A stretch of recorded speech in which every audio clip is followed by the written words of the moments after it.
Gerçek mi, kurgu mu? Kurtçu Doğan'ın Sıra Dışı hikayesi. Osmanlı tarihinde ilk büyük Yeniçeri İsyanı patlak verir. Buçuktepe İsyanı. İsyanın öncüsü olarak bir isim öne çıkar. Kurtçu Doğan. Genç Fatih'e karşı eski padişah 4. Murad'ı tekrar tahta çıkarırlar.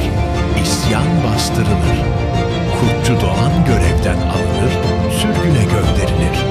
Sonrası ise karanlıkta kaybolur. Aradan yüzyıllar geçer. TRT dizisinde Kurtçu Doğan yeniden hayat bulur. Seyirci onu öyle çok sever ki tarihi bir figür mü yoksa sadece bir kurgu mu olduğu unutulur. Senaryo onu yaşatır, geçmiş ise susar. Kurtçu Doğan bir isyanın lideri mi yoksa senaryonun gözdesi mi? Gerçekler kaybolur, efsane